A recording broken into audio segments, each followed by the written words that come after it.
So now comps using the Triangle MLS. So here's our subject property, 417 Winchester Drive. Okay, so we've got it pulled up. We're going to look at a couple of things like the subdivision, sub area, square footage,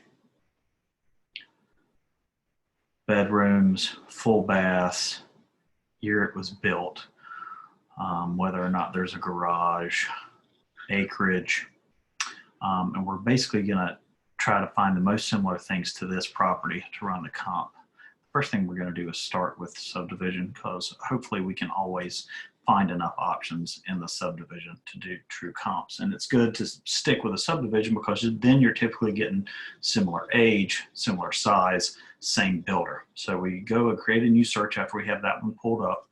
We're going to clear out all of our things. We're going to go in and search for status active, coming soon, sold, all the pendings, but that's it. So then we save that. You see that over here. And then we're going to go and paste in the subdivision, Avalon Acres, and select it when it comes up there so we can see what we get. So we're seeing, and we're going to go back to the date range. Let's try 6 months, that only one home has sold in there in the last 6 months. And that's not going to be one that's sold because we have live included, active. That's going to be our current property. So we're going to move it back to 12 months. Okay, now we've got 4. That could be something to work with. So let's say 3 bedrooms, 2 full baths, 2-car garage, and see what that gets us. All right, still 4. 4 would be a good number to work with, but we want to make sure that the square footage is similar. So we've got 1,657 square feet and approximately 1/3 of an acre. So we're going to go back to the criteria. We're going to go to acreage, and we usually go down a bit and up a bit. So if we're at 1/3, let's go down to 1/4 and up to 1/2 and see where that gets us. All right, still 4. So we're looking at very similar properties. Again, the square footage was just around 1,700, I believe, 1,657. So why don't we go down a few hundred square feet and up a few hundred square feet? So 17, why don't we go down to say 14, and we can go up to say 2,100 and see what that gets us. So now we're at 3, which puts us really close. So why don't we run that and see where we are. All right, so we've got 2 closed, and then we've got our subject property here. We're going to then go to report, go to CMA, and do the CMA summary. And so we've got our property here, and the approximate price per square foot is $143. And we've got the 2 that are sold. You see the year built, they're actually newer. Tax value is a little bit lower on those. The square footage of the lot is smaller, you'll see. So some justification for this higher price point. The living area is a little smaller. So again, maybe justification for a higher price point, but maybe a little bit less price per square foot, because as we know, larger homes typically sell less per square foot, even though they sell for more overall. So that being said, I think we've got a good amount to work with here. So I would take and print this so I can upload it into my dot loop to share with clients for them to sign, or to print and take to showing, or just to save it for later for dot loop after the showing. But based on this, I would say there's probably a little bit of justification for working this down a little bit. Now, these both sold really quickly. This one's only been on the market for 2 days. So there's a good chance that they might want to stick it out. But I see room for improvement in the price on this one, maybe not dramatically though. And that is basically a really simple way to run a CMA.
Bless you.